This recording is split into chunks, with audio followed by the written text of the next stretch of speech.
Hello everyone, welcome back to Medical My Life. Today we will learn how to read chest X-ray. X-ray एक ऐसी चीज़ है जिससे आप encounter होंगे through out your medical profession, not only in radiology but in almost every department. So you should have basic knowledge of reading chest X-ray. So starting with the basics, x ray में आपको कुछ white areas दिखते हैं और आपको कुछ black areas दिखते हैं.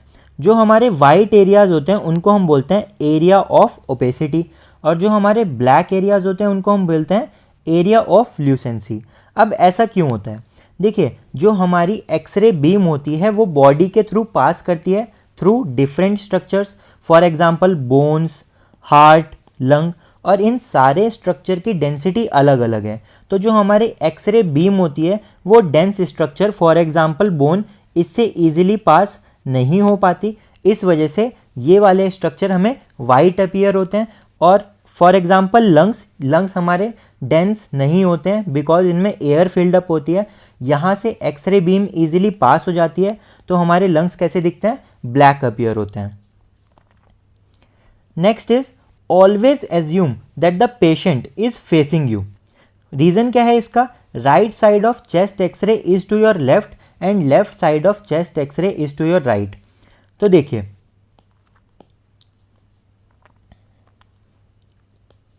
जो आपका राइट है, जो आपका लेफ्ट है, it is equal to right side of chest x ray, और जो आपका राइट है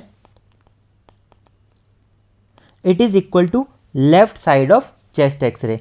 इस वजह से इस चीज़ को याद करने के लिए आप एज्यूम कर सकते हैं that patient is standing facing you. अब आपके पास एक पेशेंट आया है एक्सरे लेकर, तो आप डायरेक्ट एक्सरे रीड करना शुरू नहीं करेंगे.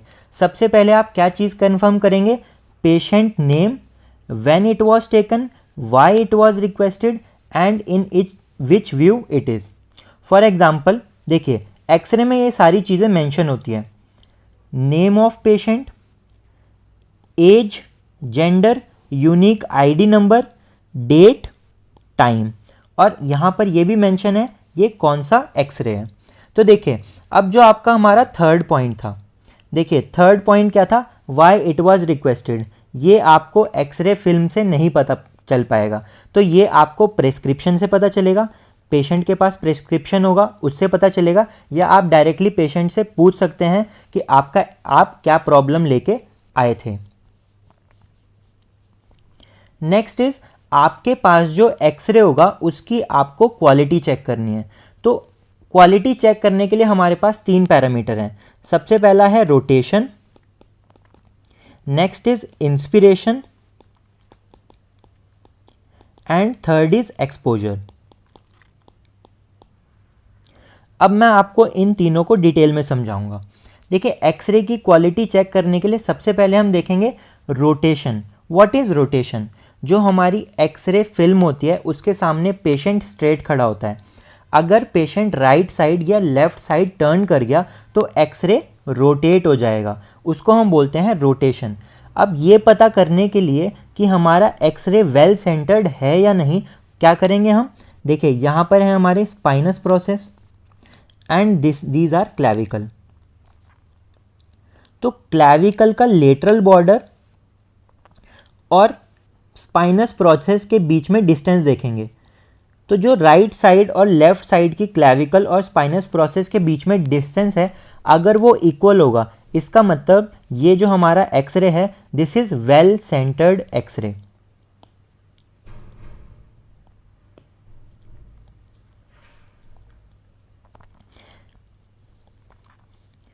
So, if the distance between the lateral boundaries of the clavicle and the midline, that is spinous process, is same on both sides, then it is well centered radiograph. अब अगर rotation present होगी तो उससे क्या फ़र्क पड़ेगा? देखिए, rotation present होगी, फॉर एग्जांपल पेशेंट लेफ्ट की साइड रोटेट हो गया, तो left side of clavicle and spinous process के बीच में गैप क्या है? इंक्रीज हो जाएगा, और जो हमारी लेफ्ट साइड की लंग फील्ड है वो डार्कर होगी as compare to right side. ठीक है.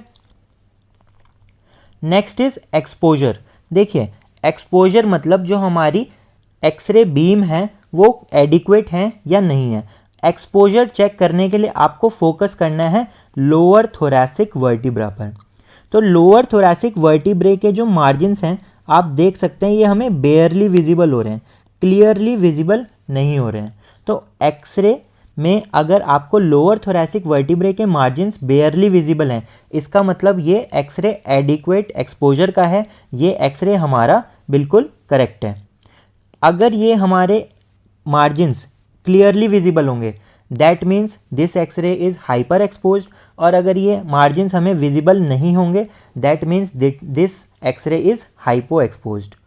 So for adequate exposure, lower thoracic vertebrae margin should be barely visible.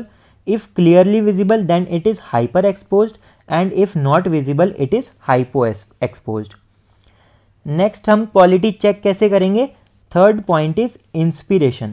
तो मैंने आपको लास्ट वीडियो में जो मैंने चेस्ट एक्सरे पीए वर्सेस एपी व्यू पे अपलोड की थी उसमें भी आपको बताया था जब पेशेंट का एक्सरे लेते हैं तो पेशेंट से इंस्पायर करने के लिए बोलते हैं and to hold his breath. इससे क्या होता है हमारे जो लंग होते हैं वो इन्फ्लेट हो जाते हैं। अब ये पता करने के लिए कि प्रॉपर इंस्पिरेशन हुआ है या नहीं हुआ है, दैट इज़ एडिक्वेट इंस्पिरेशन हुआ है या नहीं हुआ है, तो उसके लिए एक क्राइटेरिया होता है।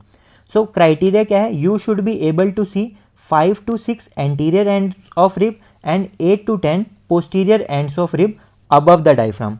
अब ये एंटीरियर एंड ऑफ रिब और पोस्टीरियर एंड ऑफ रिब क्या है? देखिए ये हमारा vertebral column, so this is vertebral column.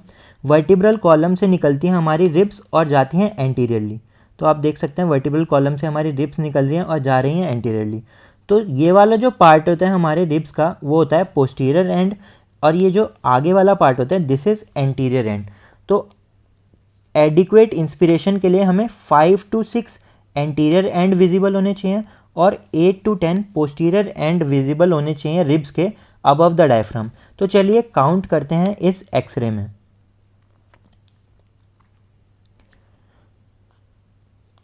This is 1, सो 1 2 3 4 5 6 7 8 9, हमें 9 पोस्टीरियर एंड्स विजिबल हो रहे हैं। एंटीरियर एंड काउंट करते हैं तो ये हमारी शेडो है।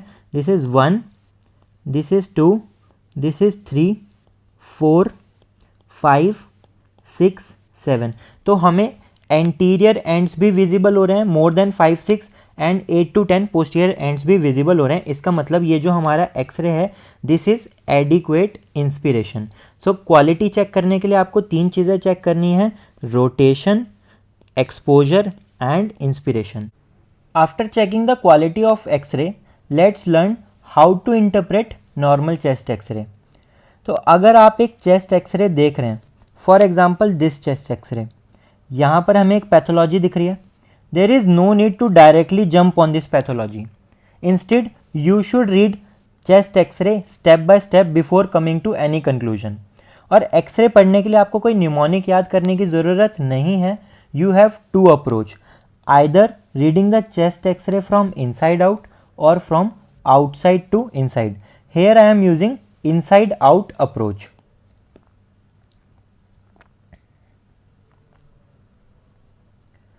So सबसे पहले हम देखेंगे trachea. Trachea is slightly tilted toward right due to aortic arch.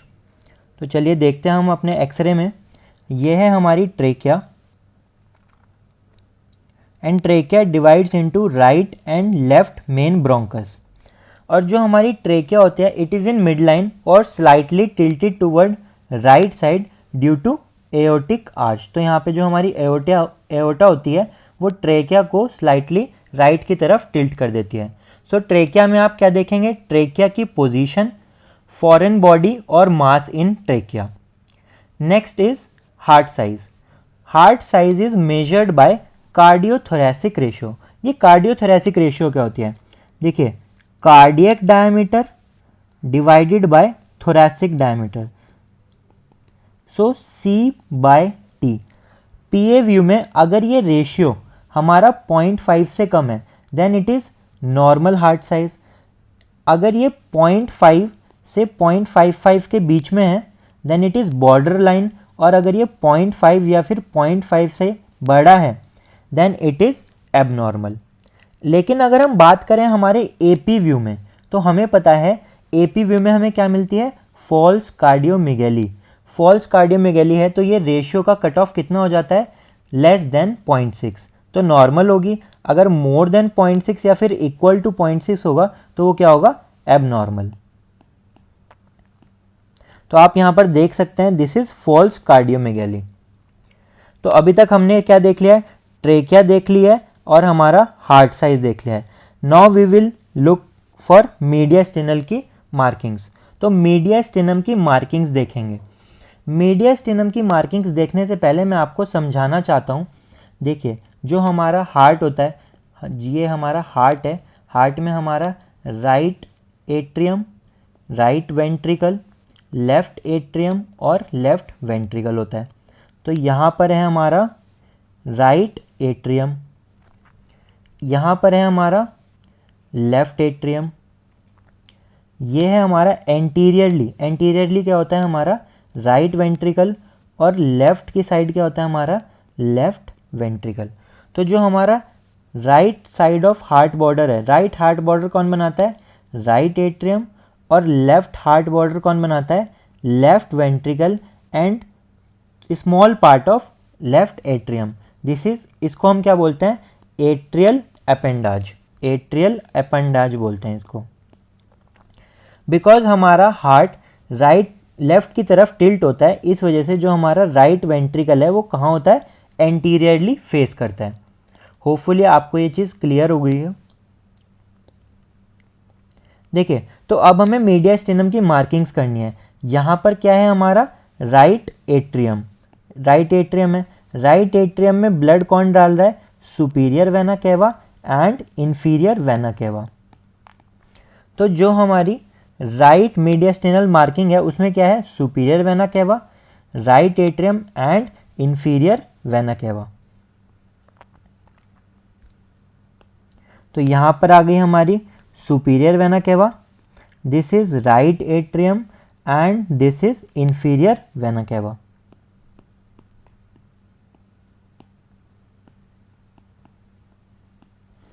अब हम बात करते हैं अपने लेफ्ट साइड की।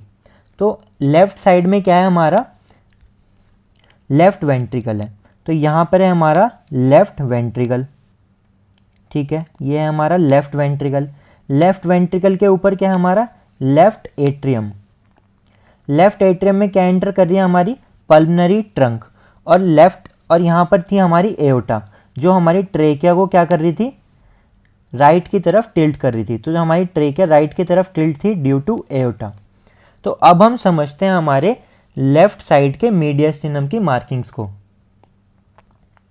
तो यहां पर ये जो आप देख रहे हैं दिस इज एओर्टिक नकल।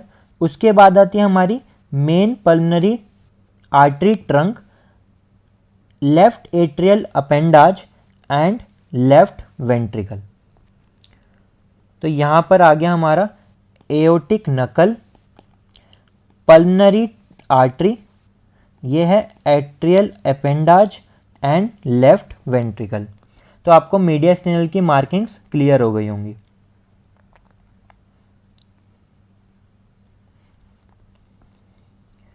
Next is hilum. तो हमने क्या देख लिया है, हमने अब तक ट्रेकिया देख लिया है, ट्रेकिया हम देख चुके हैं, हम हार्ट का साइज देख चुके हैं और हम मीडियास्टिनल की मार्किंग्स देख चुके हैं। अब हम देखेंगे हाइलम। तो आप ये वाला जो पोर्शन देख रहे हैं दिस इज हाइलम। तो हाइलम क्या होता है, जहाँ से हमारी ब्रोंकस, ब्लड वेसल्स और नर्व्स एंटर करती हैं हमारे लंग में, उस पॉइंट को हम बोलते हैं हाइलम। अब हाइलम के बारे में आपको देखे बताता हूँ मैं। हाइलम जो होता है वो हमारा कॉनकेव शेप का होता है, कॉनकेव शेप का होता है लेटरली, और ये है हमारा right hilum, this is left hilum. Right hilum जो होता है it is lower than left hilum, या फिर ये सेम लेवल पे होता है। तो अगर राइट हाइलम और लेफ्ट हाइलम ऐसे है तो ये भी ओके है, राइट हाइलम और लेफ्ट हाइलम सेम लेवल पे है तो ये भी सही है। लेकिन अगर राइट हाइलम लेफ्ट हाइलम से ऊपर है तो ये पैथोलॉजी है। दूसरा पॉइंट क्या मैंने आपको बताया, जो हमारा हाइलम होता है वो कैसा होता है, कॉनकेव लेटरली होता है, ये कॉनकेव शेप का होता है। And this hilum is mainly formed by blood vessels.